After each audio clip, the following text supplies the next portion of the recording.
So today I'm going to talk about the number one danger of prolonged fasting. Okay. And that danger would be this: you die. Okay. I mean, unfortunately, you can't fast forever, right? At some point, you're going to run out of fat fuel and you're going to run out of muscle and organ fuel, because that is what happens after you do fasting. It turns into starvation once the muscles are being consumed for calories. And then there'll be a point where you just die. However, that's not going to happen to you, because I'm going to show you exactly how to do this. Because on the flip side, there's no other action that you can do to create more health than prolonged fasting. So I'm going to show you how to do this safely. A couple other problems with fasting that people run into is that they may lose some muscle, okay?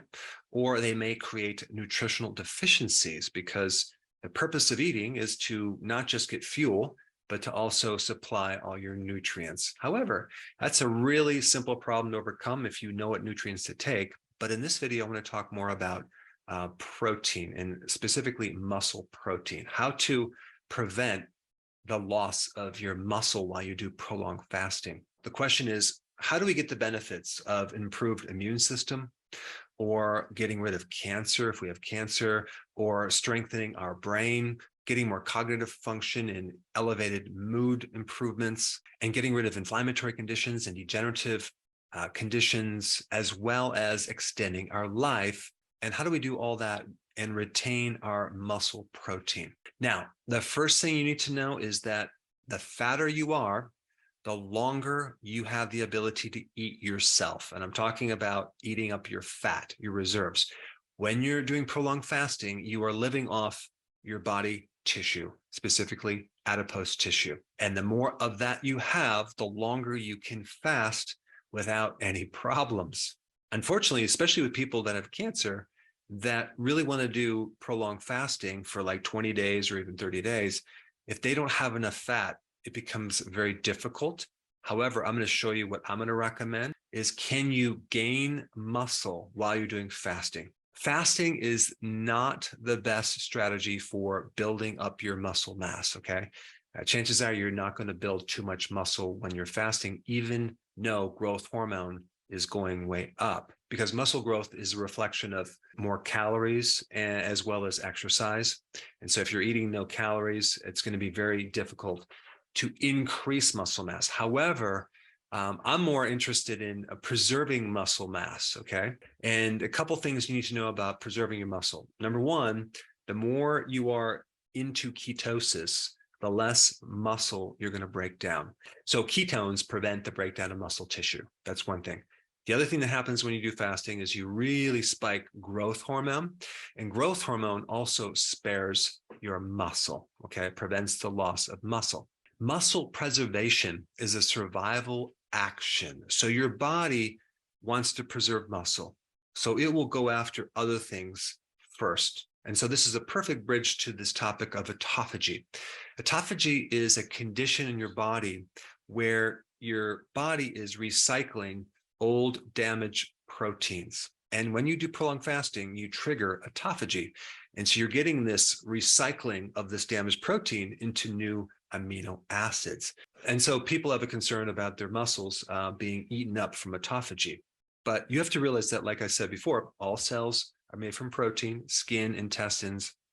And so your muscles actually are going to be dining off of your skin cells and intestine cells, the damaged skin cells, the damaged connective tissue cells, maybe scar tissue that you had, or all of this damaged protein will be fed to your muscle before your muscle gives up its amino acids, which is a really cool thing.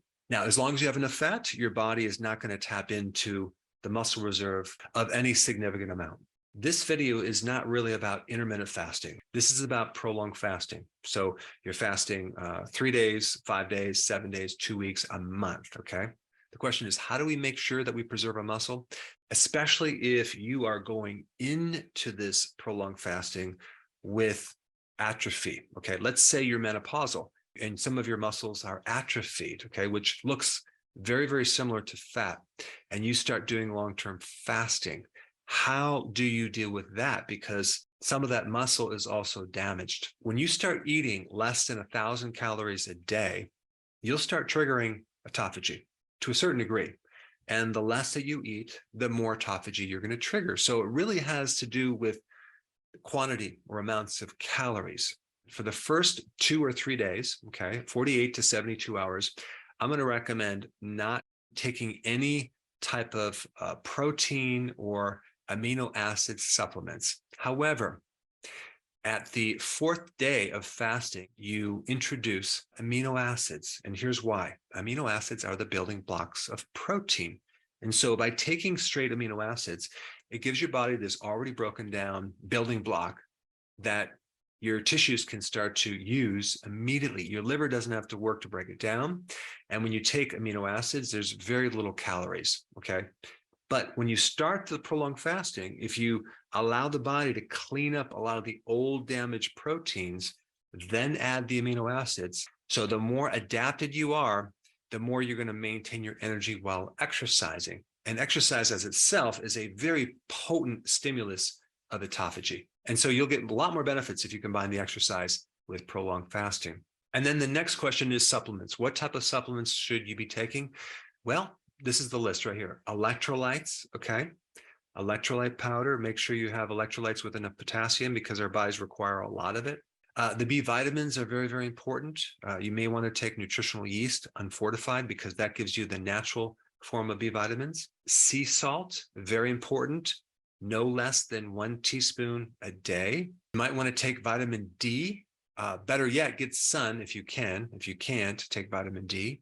And so fasting tends to aggravate this deficiency.